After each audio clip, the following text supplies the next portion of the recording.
Hi అండి, welcome to శుభమస్తు. ఇప్పుడు సమ్మర్లో కూరగాయలు కానీ ఆకుకూరలు కానీ దొరకడం చాలా కష్టమైపోతుంది మనకి. నేను ఇప్పుడు మన ఇంట్లో మునగ చెట్టు ఉంది కదా, మునగాకు కోసుకున్నాను. ఇగో లేతగా చాలా బాగుంది. ఆకుకూరలు అయితే అస్సలు దొరకట్లేదు బజార్లో. ఇప్పుడు మన ఇంట్లో మనకు అవకాశం దొరికినంత వరకు ఏముంటే అవి మనం ఉపయోగించేసుకుందాం. ఇగో శుభ్రంగా కడిగి క్లీన్గా పెట్టుకున్నాను మునగాకు అయితే.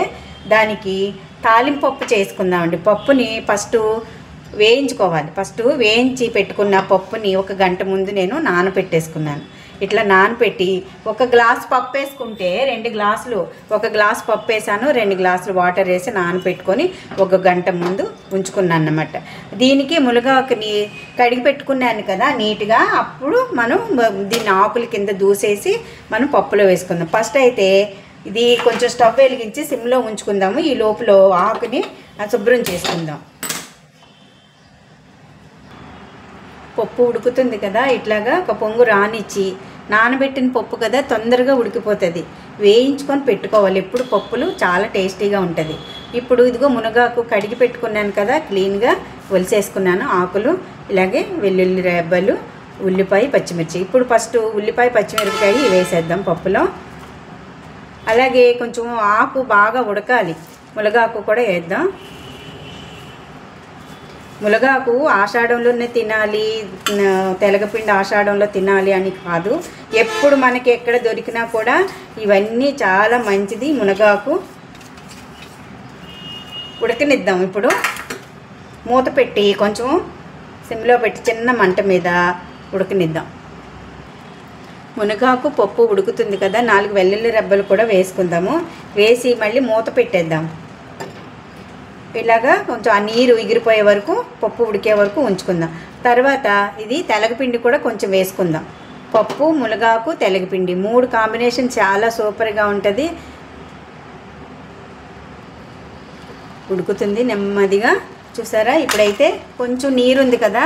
ఎప్పుడైనా నీరు తక్కువై పప్పు కొంచెం పలుకుంది అనుకోండి, కొంచెం వాటర్ మనం వేసుకోవచ్చు. ఈ రకంగా ఉన్నప్పుడే మనం ఈ తెలగపిండి కూడా వేసేసుకుందాము. ఎంత కావాలి మనకి ఆ పప్పుకి సరిపడే అంతే వేసుకుందాం. తెలగపిండి ఎంతోసేపు ఉడకదు కదా. అదిగో కొంచెం పసుపు వేసుకున్నాను, సరిపడే సాల్ట్ వేసుకుందాం. పప్పుకి ఎక్కువ సాల్ట్ ఏం పట్టదు.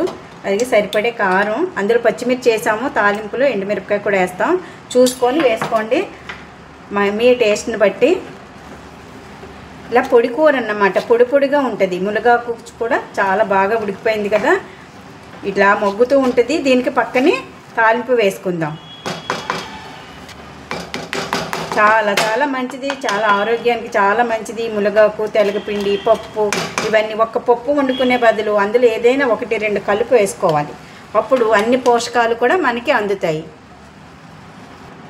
తాలింపు దినుసులు అయితే తీసుకున్నాను. మినపప్పు, ఎండుమిరపకాయ, జీలకర్ర, వెల్లుల్లిపాయ రబ్బలు, కరివేపాకు అంతే. పక్కన తాలింపు వేసుకొచ్చేద్దాను.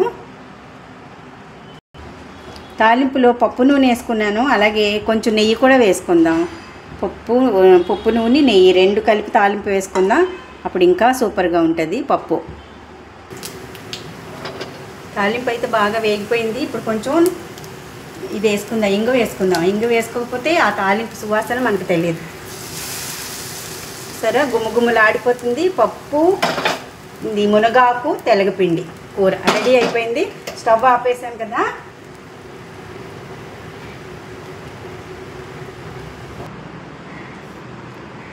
చూసారా, పప్పు, తెలగపిండి, మునగాకు సూపర్గా ఉందండి కూర.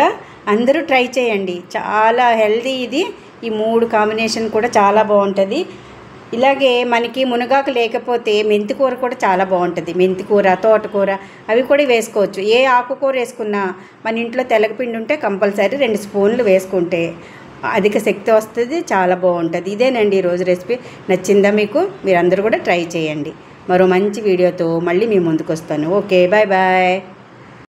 ఇట్లా వెల్లుల్లి రెబ్బలు ఎక్కువ వేసుకోవాలి ఏ కూరకైనా. మనకి ఇది థైరాయిడ్లు, బీపీలు ఇవన్నీ ఉన్నాయి కదా. కొలెస్ట్రాల్ బాగా ఎక్కువ ఉన్న వాళ్ళకి కొలెస్ట్రాల్ని కూడా నియంత్రిస్తుంది.